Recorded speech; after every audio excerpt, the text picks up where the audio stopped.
Welcome to David and David on Real Estate. Join us as we explore the ins and outs of the real estate market. Good morning, everybody, and thank you for joining us on the David and David on Real Estate podcast. And we are today on episode number 43. And very excited today. We have a big celebrity in the house. We have Tom Storey joining us. Well, thank you for having me, and I can't wait to disappoint you.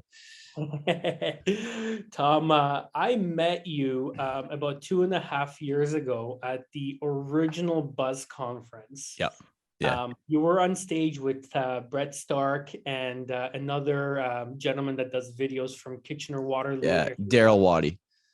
Right. I saw the three of you on stage and talking about video and kind of how the three of you are using video in different way to promote and really expose your business. And I've been following you ever since. And let me tell you, Tom, what a ride it has been to watch you grow, watch you build out your team, watch you do probably, dozens and dozens of media coverages on real estate, buying a cottage, having a baby. Like it's just been incredible over the last 2 years. So, why don't you jump in, tell us a little bit about yourself and tell us a little bit about your journey. Yeah, for sure. So this is year 8 for me. I guess technically the start of year 9 for me in real estate. So I went to University of Guelph. I had always decided I wanted to get into real estate, but doing it at 18 probably just wasn't going to work out. So I went away, grew up a bit. But in 4th year of university, as I was graduating, I started taking my courses. And so being a real estate agent is technically the only real job I've had. And so I right out of university, went on a little trip to Europe and then came back and just started. And I knew nothing. And frankly, that first year, I don't think was a waste, but I did all the wrong things. And it was so frustrating to me because I thought on a being able to help clients and giving a good experience and understanding of the market level, I was there, but I just wasn't finding results. And I'll tell you, that's really what prompted me into the video side of things. So, whenever I do trainings for real estate agents, there's a term I always like to use, and it's visibility beats ability. And it doesn't mean that visibility is more important than ability, or that you can't have ability. You have to be really good at what you do, but visibility just comes first. So, my example is is McDonald's the best hamburger in the world? Probably not. Do they sell the most amount? Yeah, because they're damn good at marketing. So for me, it was like the visibility was, how do people know who I am? Why would they even call me? Because the ability is great, but there's a lot of realtors that are really skilled that don't do a whole lot of business because nobody knows. So for me, the video side of things, and I'll go back quickly. So now, 8 years in, I've got a team and I'm primarily just focusing on educational content. I'm doing the listings on our team and kind of training the team. So my role has kind of shifted over the years, but video, putting myself out there has been the number one thing. It's absolutely not the entire puzzle, but it's probably the biggest piece for me. Amazing. Let's peel back some of those layers. What are some of the other puzzle pieces that have contributed to your success? Yeah, well, I mean, the structure and the coaching behind it, I think, has been very, very good. What I did early on is that when I would see other people that were succeeding, I would ask them for coffee. And, I noticed is the people that were really succeeding would take the time and lay it out on a platter for you. And the people that were kind of fake succeeding would try to hide secrets. So really, I credit a lot of my business to other real estate agents when I got started that were willing to take a chance on talking to me. And I think that saved me 5 years of trial and error, because I don't think fundamentally anything's changed in real estate. Our job is to create a great experience for a consumer, set good expectations, do what we say we're going to do. The tools are just different. So how you get there is different. So I wanted to hear from people that had already done it and not try to reinvent it. And that was huge for me. So if I look at, where our business comes from, and we did over 100 sales last year, most of it's still repeat and referral, like any agent will tell you. That's the core of everything. If I can only choose one, it would be that. Alliances would be kind of number 2. That's other realtors referring me business, mortgage brokers, lawyers, because and I'll get into this, but most of my Instagram stuff, I'm just talking to other realtors anyways. And I recognize that. And then the third one is new business. And that is old school flyers, putting videos on YouTube, stuff that I'm bringing them in. They didn't know who I was. So that's kind of how our business runs. And I just wake up every day, like trying to find a buyer, a seller that we can talk to. That's all I focus on.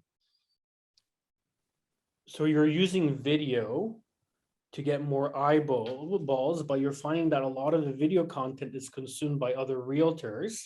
Yeah. It's right. Which, I mean, you bring up a lot of amazing points, like the other mentorship aspect and, actually taking agents out for a coffee and talking to agents. I wish more agents would do that. Right.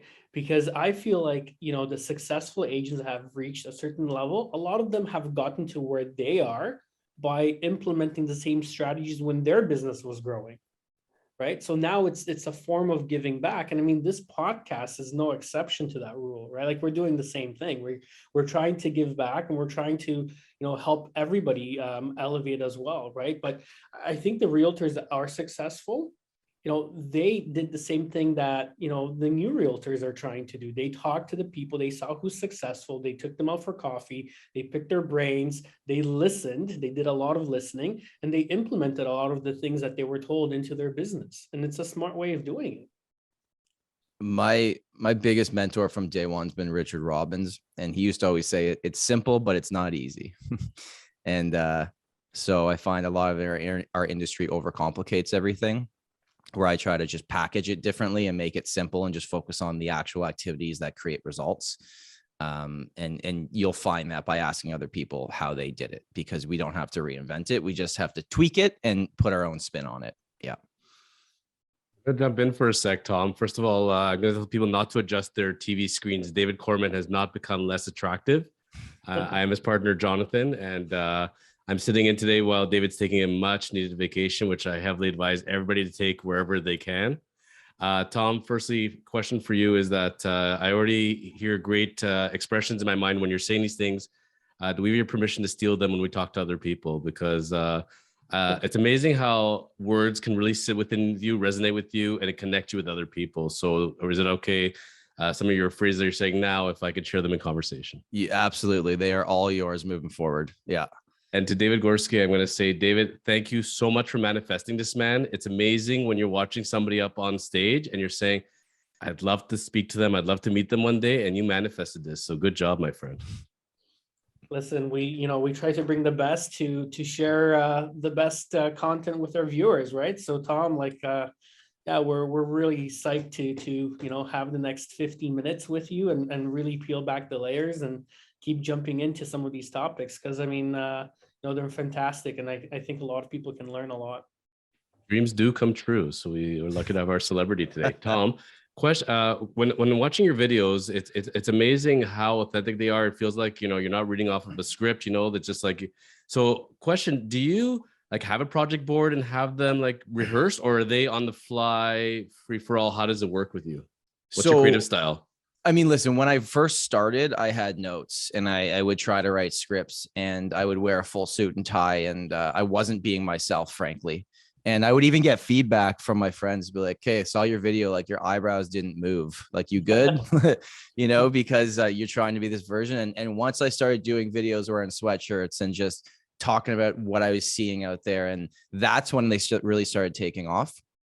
And so the way I do it now is I'll film with my computer beside me, and I'll just have my Apple Notes open. And typically I'll have I'll think of, okay, what's this video going to be called? And how are people going to find it? And what I think about that is, what are people going to search into Google that this could show up? And then once I know that, I think about a ridiculous thumbnail, which will get people to click on it, because you do have to play that game, right? Then my videos are pretty structured, where it's I will start it with a statement, which is pretty much kind of what the title is. Then I will do an intro, which does a call to action, which is how I get a lot of appointments booked from consumers directly to us. Then I'll have 3 bullet points, 3 things I want to talk about, and then I'll wrap it up with an outro. So that's kind of the structure now. And if I never know what to talk about or don't I'll literally just type Toronto real estate into Google and see like what the headlines are from the news and try to play off that. And even some of my best videos, I literally just share my screen and go over an article and talk about what I think about it. That even does better than a super polished, really well edited, like cut together video. So, but it's interesting, like what the example I'm giving here is for YouTube videos, which is in those I'm talking to potential consumers, and I recognize that. So the conversation is slightly different. Where when I do the short form stuff on Instagram, I recognize there I'm talking to realtors. So the message is just a little bit different. So it's just knowing who you're talking to. But the YouTube stuff, frankly, is like, I was wrong about it. I thought it was a place to put my listing videos so they show up on my website. And, I've got like 4,500 subscribers on YouTube, which in the grand scheme of things is nothing, but I've created this little following and I'll get 3 appointments a week. Like we've done 9 sales now this year just from YouTube. It's the most powerful platform that realtors are not taking seriously yet, because you do have to put the effort into it. It's not just like a button, or you can't just pay to get results.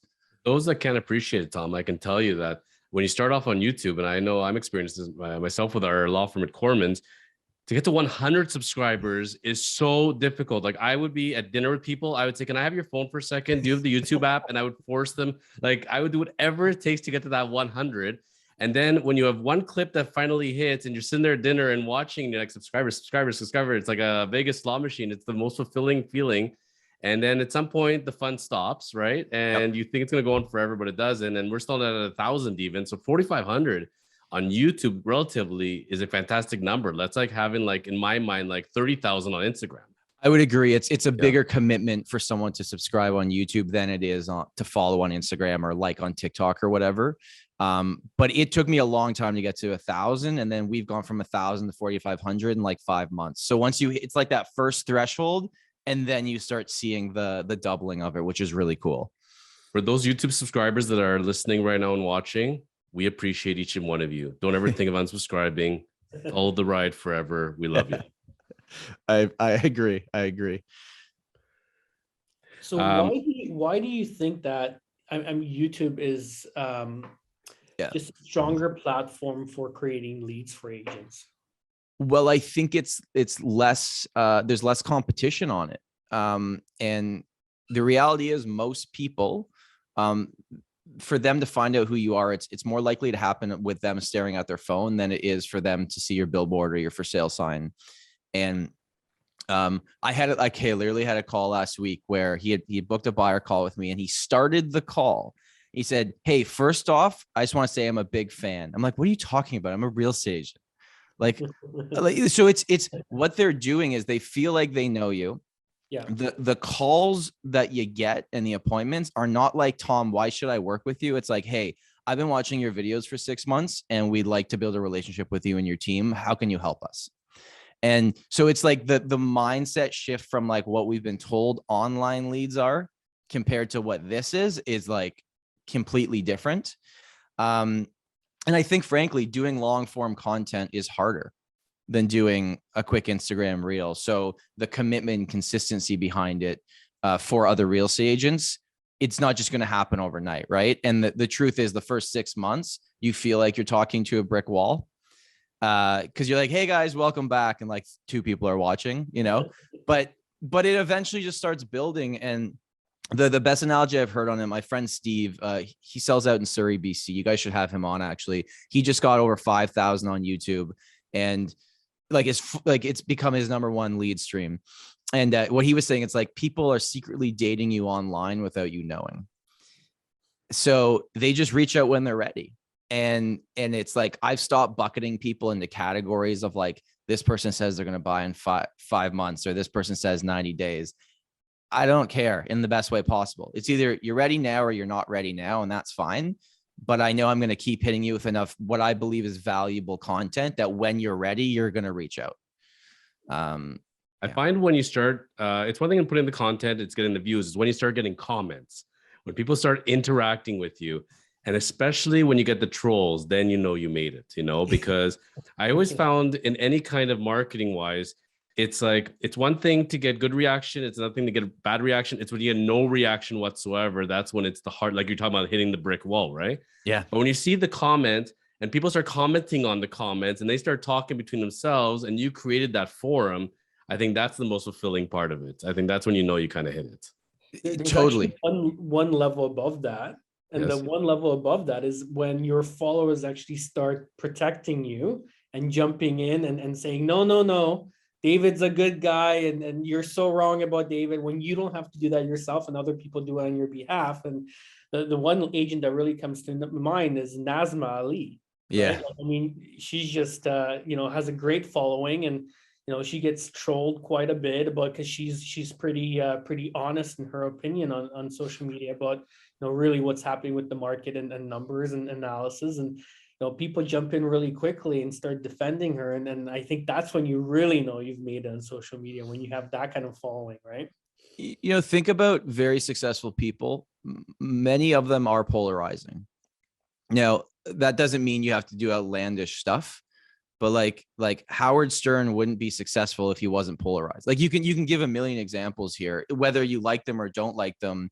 So you have to be kind of like, if you're just completely neutral, you're never going to grab the attention you're looking for. You have to have an opinion and you have to be passionate about it. Like you can't just put it on.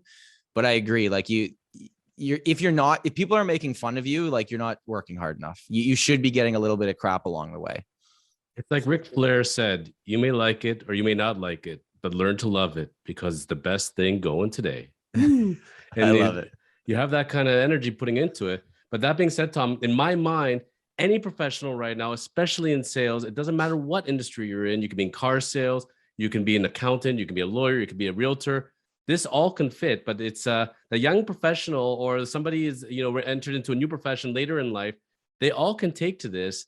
And the first thing is, like you said, just put content out there, like take the risk, do it, and just start experimenting. The hardest thing is not doing anything, right?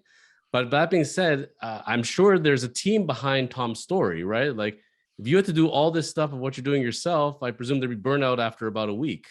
So what does your team look like as far as from a marketing end? Yeah. So, I mean, in terms of like the physical flyers and stuff, and I would call it maybe old school marketing. My assistant Karen runs the show. She's amazing. We also have in-house graphic design, so that takes care of a lot of that. Where that side of marketing, I'm just the guy at the end giving the thumbs up, going like, yeah, it looks good. I'm not really involved. And when people ask me like what size my postcards are, I'm like, I don't know, because I don't want to know. I just want to be the guy at the end, right? Yeah. And then if you look at like the video side of stuff, so I was a one-man show for quite a while. And I taught myself how to edit, and I could do all that because I did enjoy it, but I do understand most business people should not be doing that stuff. So I brought in kind of like a freelance editor and video guy who I actually ended up going to school with when I was really young. But the way I found him was I just posted on Instagram stories being like, I need someone for 10 to 15 hours a week. And I had all these people reach out. So it's funny, like you always find what you're looking for by just reaching back out to your network. So for the YouTube stuff, I am still filming, and I will, if it's like a weekend and I have an hour, I'll still edit because like I enjoy it. But then for the short form Instagram stuff, what we do is we batch film. So like we rented out the Mint room in the Junction. They have like 6 different rooms, all with cool backgrounds, about a month ago. And we rented it out for 3 hours, and I shot 25 Instagram reels in 3 hours. Wow. And we just banged it out.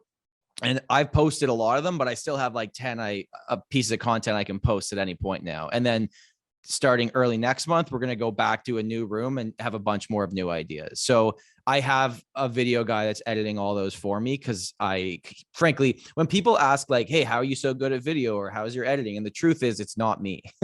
I'm good because it's not me doing it. Yeah. That's one of the advices I give to professionals in general is like, you could be a great accountant, for example, but you're not a marketing person. You're not a manager per se. And keep that in mind, as far as when you want to do something out of your genre, or out of your realm, is bring in those professionals. And it's amazing how much more you can get done versus doing it yourself. I remember in my past lifetime, I was a blogger.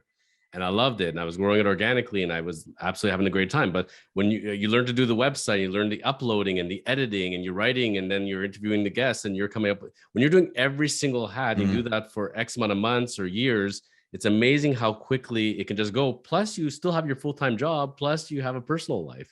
So that's where sometimes for people, it's the hesitation, especially when you're starting off, is I don't have the money to do this. And I tell them all the time, you have to spend money to make money. You have to accept that reality. It's a chicken and egg thing, but the more you invest into it, the quicker you'll see the returns, at least in my opinion. 100%. Like I wasted a lot of money on trying to figure out all the right gear I needed and all that kind of stuff. I do think that, yeah, you shouldn't be doing everything. If you wanted to, though, make a quick, if something comes out that's newsworthy and you want to say something about it, I think you should at least know the fundamentals, like the really basic stuff that could let you put out a message. But I agree on the back end stuff. Like I don't think you should be doing it. I think our job, like we said at the beginning, right? Like all of this is just visibility, regardless of industry, right? Whether you're selling cars or you're a lawyer or anything, even accountants, like even though maybe that content would be a bit dry, someone wants to watch it, 100%. Someone's going to watch it, and they reach out when they're ready. And yeah, I just think it's so powerful, but the consistency comes behind it. And a lot of people don't have that. And that's the only difference. It's not intelligence. It's consistency. Somebody, I guess, on another episode of a show I was watching was saying that he has a person, they're professional, and they're all about Porsches, and they love their Porsches, and they drive their Porsches, and they do Porsche meetups, and they're professional in their realm. Their videos have nothing to do with their profession. It all has to do with their Porsches and talking about that. But they slide in their profession, and then people relate to them, and other Porsche enthusiasts and car enthusiasts flock to them. So one of the things is, it's a funny thing is people think I am a realtor, I have to sell a house, Right. please buy a house from me. If they actually be authentic to what they are, they love cooking, travel, whatever it is, and they start talking about videos about themselves and their organic self comes out, then people may say, oh, wow. Oh, and they sell houses. Oh, cool. I'd love this person, So keeping in mind, again, like you're saying, be your authentic self and let that portray out in the videos. Anybody watching this, please, click on Tom's Instagram account, subscribe, watch his videos and reels. It's amazing. Your natural personality comes through. Like what you're saying was true. I watched you. I felt like I knew you before we even met. Yeah. Yeah. I actually feel like you love statistics, right? And in your videos, like, I mean, you unpackage so many, wonderful concepts about real estate when it comes to analytics and numbers.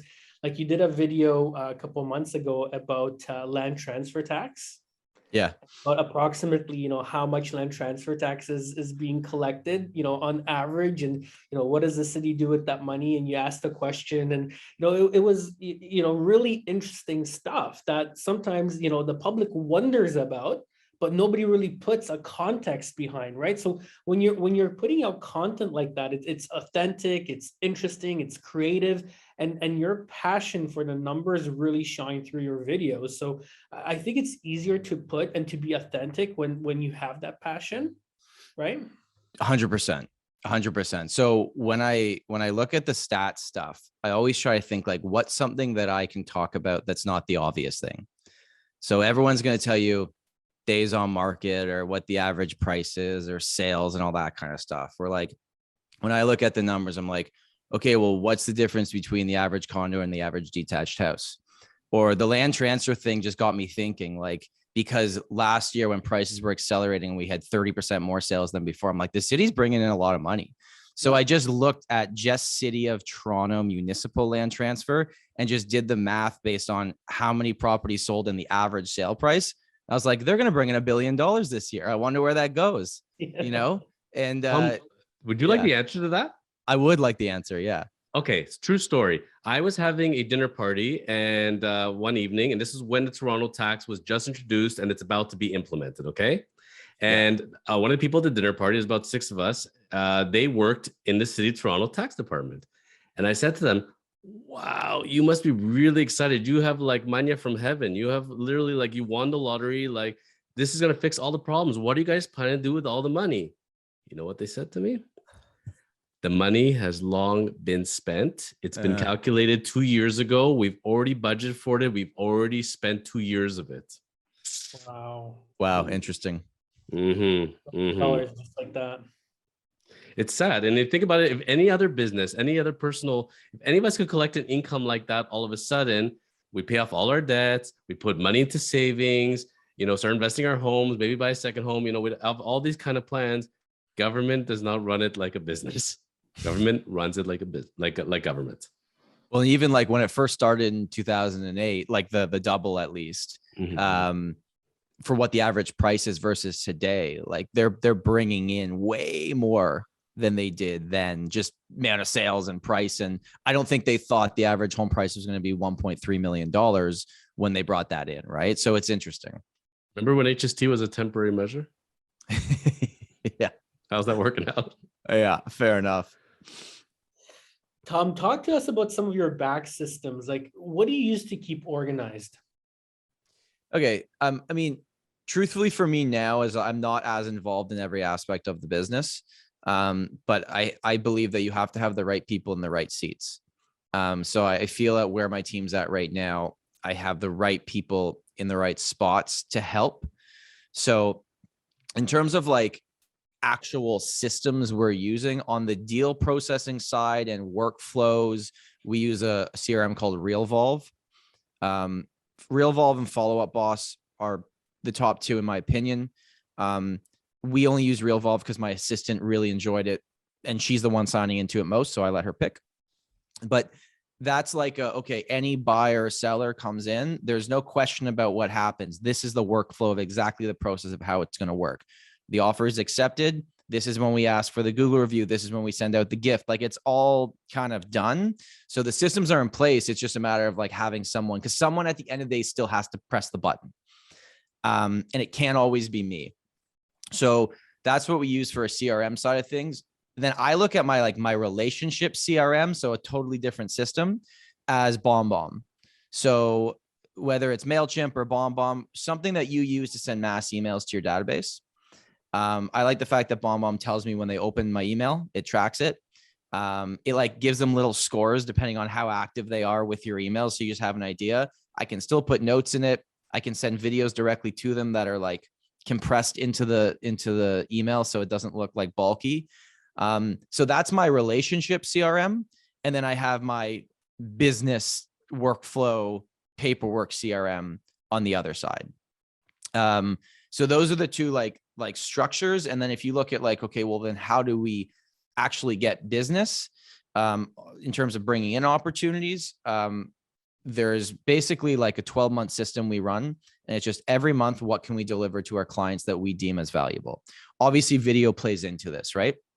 So, in January, we'll send a new trades and services guide, which is a little physical booklet. Here's all the people we recommend if you have any issues with your house. And what we'll do in December is we'll send an email to our database and say, hey, we're going to revamp this. Do you know anyone who's awesome that we could put in this book? Cool. So it's 2 touch points, right? Then this is physically being sent to them. I want them to have it because it's not something they're just going to throw out. It's not marketing. It's value. That is a lot of value. February home show tickets, right? March, we do video CMAs, which is, I call my real estate health checks. So every single client of ours in March I can give you like, here's what it would be basically. So let's say, Jonathan, I know your address and I pulled the 3 last sales on your street. Okay. I am not sending you a video to tell you the exact value of your property because that changes on a weekly basis. It would be, so the screen is being shared. You can see 3 properties. I'm a little bubble in the corner. You can use Loom, you can use BombBomb, and they're very easy to do. Like, hey, Jonathan, it's Tom. I hope you're doing well. This is my March real estate health check. So the reason I'm sending this to you, and by the way, I fully recognize you are not moving. You've got an awesome house, but I'm sending this to you because we talk to our doctor and we talk to our dentist at least twice a year with health checks. So this is your real estate health check. So I wanted to show you on my screen here. Here's the last 3 properties that sold on your street. If you check out number 2, check out the pictures of this one, the lot size. It was identical to yours. And in the top right there, check out what it sold for. Anyways, I hope you're doing well. Just want to show you what's happening in the market. Have an amazing day. We'll talk soon. Oh my God. So that goes out to everybody. And then the response is like, either like, hey, thanks, like that's great, or Jonathan's like, wait, it sold for what? Well, what's mine worth? And I love that it's personal. When somebody takes the time to make something that personal to you and connects with you, you can't help but take an interest in it versus getting the generic flyer. And what you would also do, just to add even more, like the subject line is Jonathan, your updated property value or your address. So you see it, it's like the notifications on Facebook, a little bit of dopamine goes off, right? And then our other trick is in the thumbnail of the video, there's an app called Make It Big that you can get on your phone, and it literally just makes text big. So I would write like, hey, Jonathan, and I would hold up my phone like this, and this would be the thumbnail. So you get the email, the video, you see your names in it. You're like, oh, I got to click on this. That's so cool. So we're getting like an 85% open rate on those videos. It's huge. The best thing we do, I think. That's unbelievable. Tom, keep going. Tell us what you do for April. Okay. So I can give you I don't have it in front of me, but I can go through kind of, and it changed with the pandemic for client events and stuff, right? But typically April, we would do a client event. So the last one we were able to do in person was we did pasta making at Italy.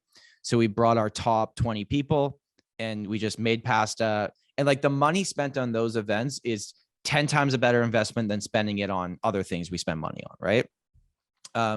May, June, July. So these are the months that are extremely busy selling real estate. So I do lighter activities on purpose. So May is typically like ticket giveaways, like Jay's tickets or things like that to clients.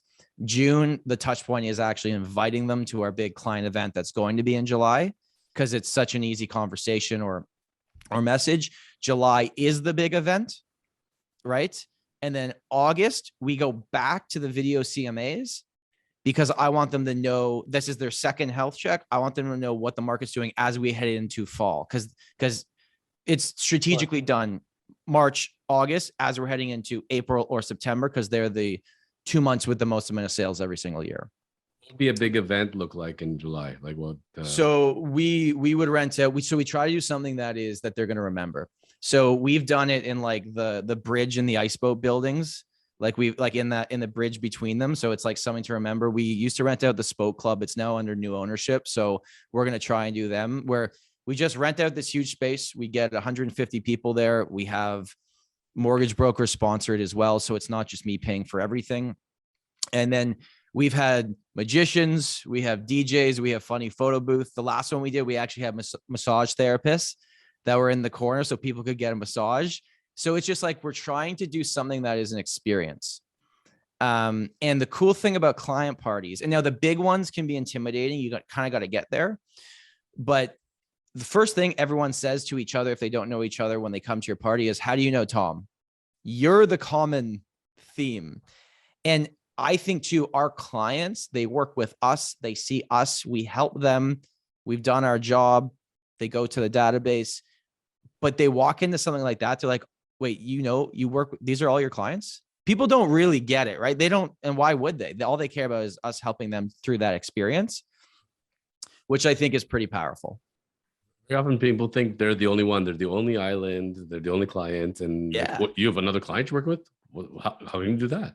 And to be fair, yeah, that's the way they should think. Like they should think, I'm your only client. You're focusing on me, and I'm sure most recognize, but they don't actually think about it until they walk in and go like, wait. But then they realize how much service they're getting, and they're like, wait, but you have other people you need to attend to, but I'm getting this kind of service. I think that affirms it. It hits it home for them. Exactly. And then, and just to finish off, so September will be something charity. So we used to do the Baycrest, a Pro-Am tournament for Alzheimer's. And haven't done that in a few years, but we'll always pick something that is passionate to us and try to raise money and easy way to connect with people. The thought is everything we've gone through is how can I call one person in my database without having to ask them if they want to sell their house? How can I say like, hey, did you get my trade and services guide? Did you get the home tickets? Did you get the video CMA? Do you want to come to our party? Do you want Jay's tickets? It's never an ask. It's a give. And then October is pumpkins, pumpkin pie, standard stuff. November, we do another micro event. So the biggest one we do is manicures and mimosas. Wow. So we will bring, it's mostly female people, but everyone's invited and they'll come. we rent out a nail salon for the morning, and they come and get their nails done. They sit down. As they're sitting down, I just serve them mimosas. It's like so easy, but like the easy, if someone hasn't done a client event, and these are micro ones, these are smaller, 20, 25 people. This is where you start. Like when I invite people to this now, before I even like finish talking, they're like, yes, when? Like, you're going to pay for my nails? Yeah. And it's funny because when you were saying massage therapy, I was thinking like a mani-pedi party would be a really good idea. And then all of a sudden, yeah, he's doing it. So don't even bother. And then December, we go old school. I just send thank you videos to every single person in my database and say, thanks for your support this year. And so all of these things take time.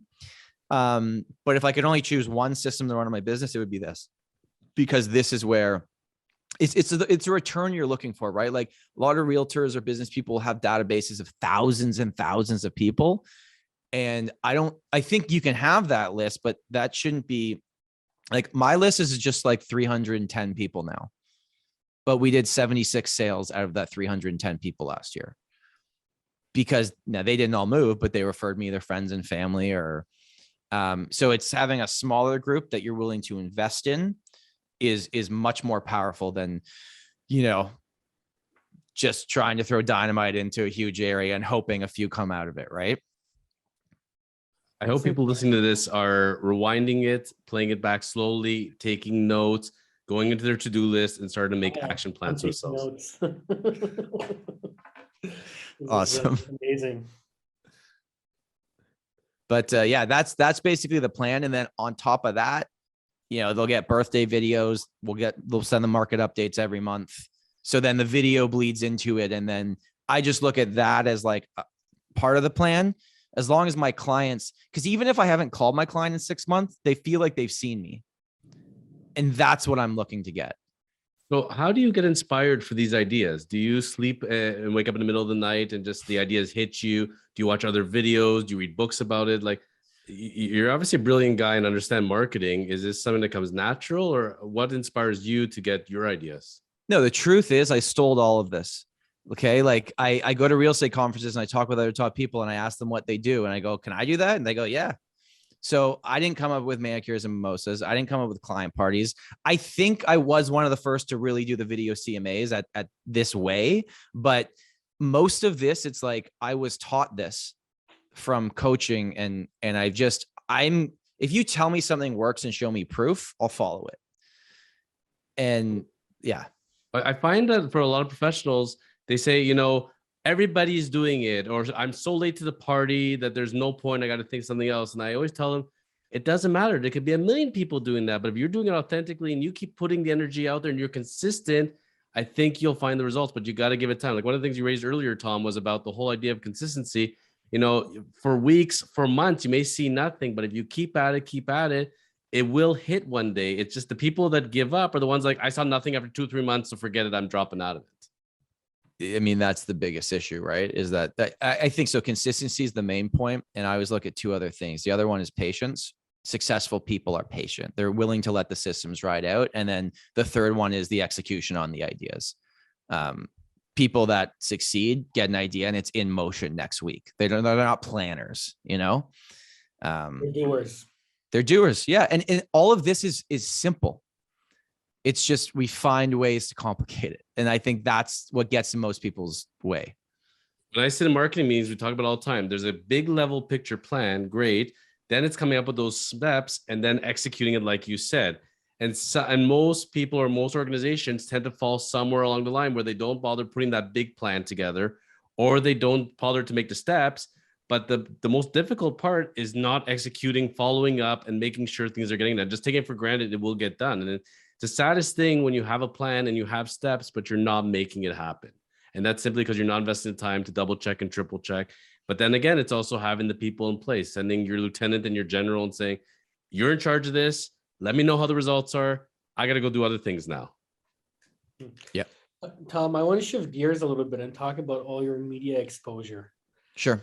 I know a lot of realtors watch you and follow you, and I know a lot of us have questions and want to know, how are you getting, on TV? How are you getting these media opportunities?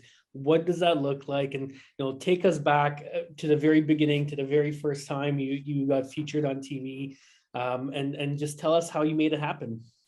So the first time I actually did live TV was New Year's Day 2018.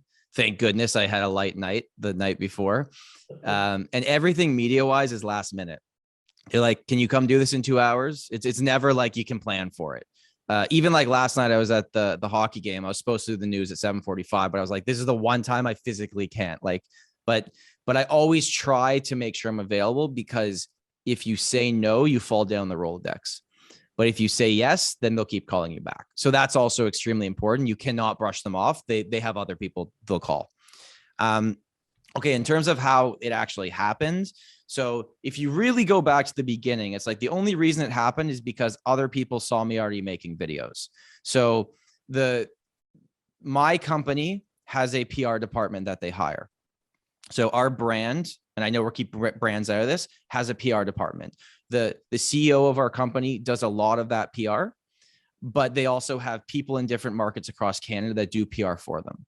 So it was mostly more experienced agents in Toronto that would do it, but they reached out to me and said, hey, we see that you can talk in front of a camera and you seem to know what you're talking about. Would you be open to trying this? So that's how it started. Now, those opportunities have fallen off a bit over the last little bit, but because I had done so much through them at the beginning, now the news reporter or producer will just text me directly. So I've created the relationships and stuck there. So now I'm getting it regardless of the company stuff.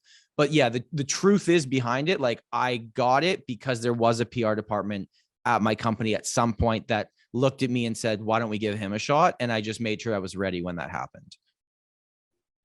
Amazing. So you didn't actually put together like a PR press release or a portfolio or anything? I have zero media training. Okay. Like I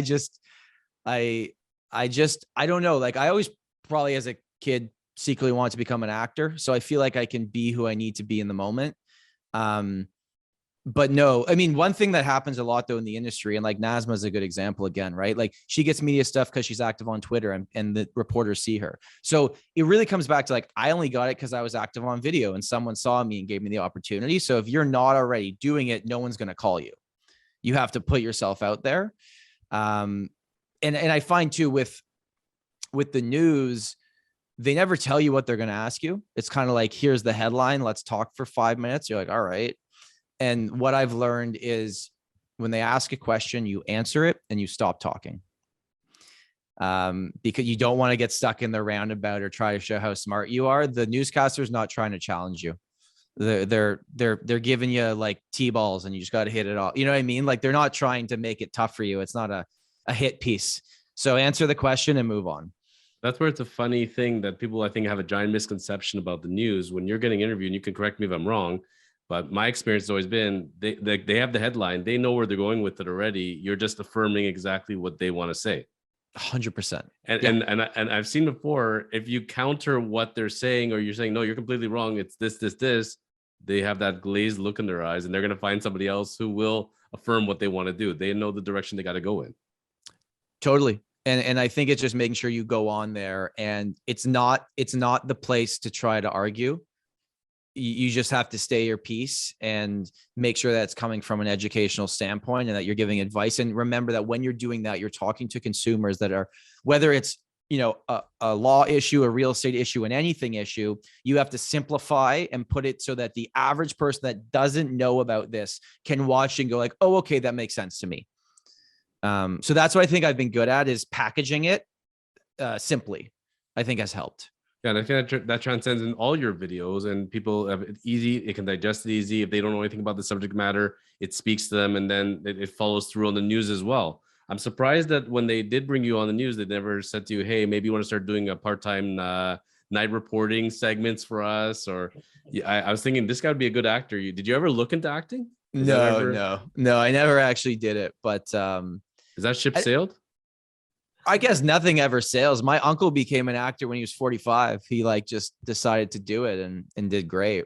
So no, I really enjoy what I do though. And I I look at news as an interesting thing. Like the amount of times people have called me from it and said, like, I saw you doing this, sell my house. I can count on my hand. It's not very often. It is my past clients gives me credibility that, oh, yes, the guy I work with also does this. And people in the industry see it and go like, oh, yeah, okay, Tom's doing the news again. They're not going to keep calling him back if he doesn't know what he's talking about. Right. So I think it helps in the overall thing, but it's not how I generate business. But it definitely looks good in the bio. And 100%. And when people see those videos, it's, again, I think it's affirmation.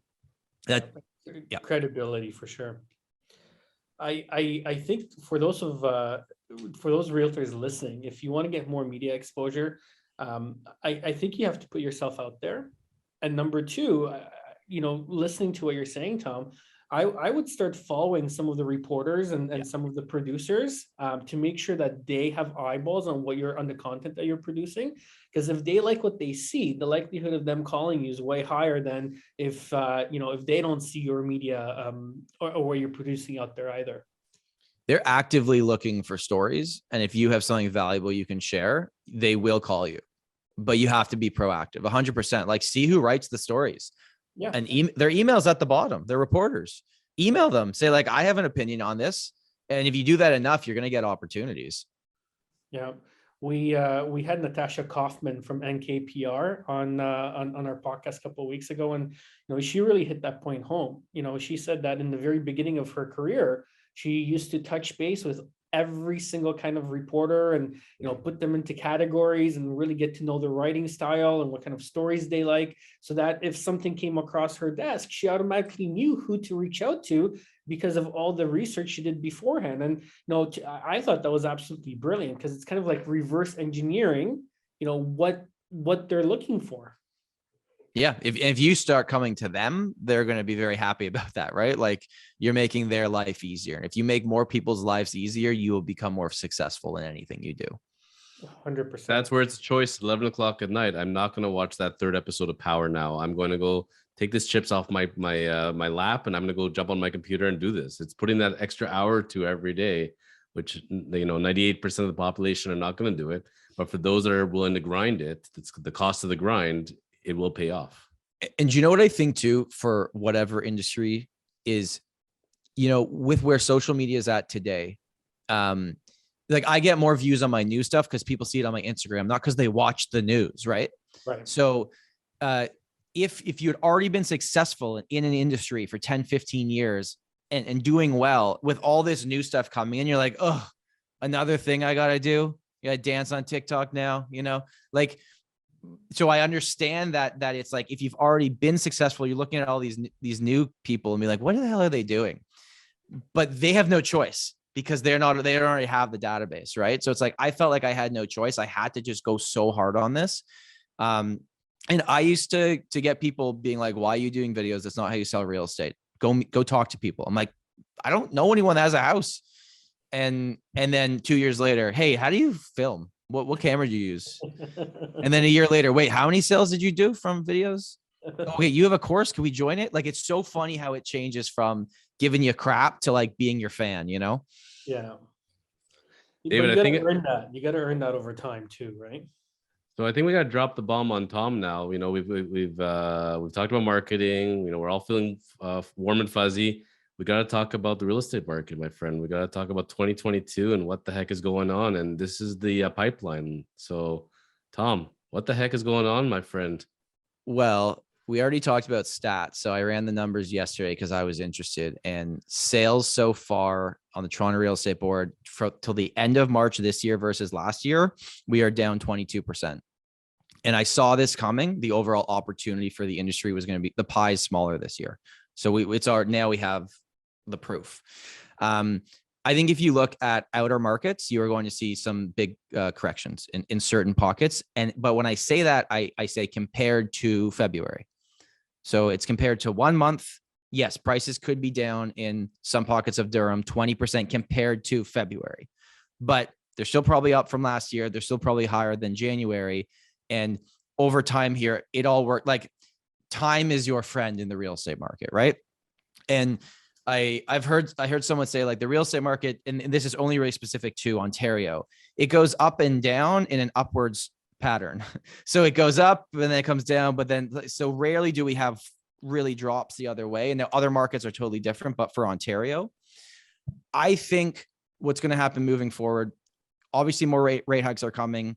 It's headline season right now. Budget, open bidding. You're going to read, consumers are reading headlines and they're coming to conclusions. So because of that, psychologically, I don't think prices even in Toronto are going to accelerate until maybe September at the earliest. I think we're going to hover here for a while. But interestingly enough, if you look back to last year, the city of Toronto went up 19% in price last year. 15% of it happened from January till April. And then the summer went quiet and then it jumped up again in the fall and the winter's quiet again. I think something very similar is going to happen this year, but then you add on, money's more expensive. There's more rules coming in. A lot of people are talking and we have been moving at such a fast pace. I don't think prices are going to go up until September at the earliest. I think we're going to hover here.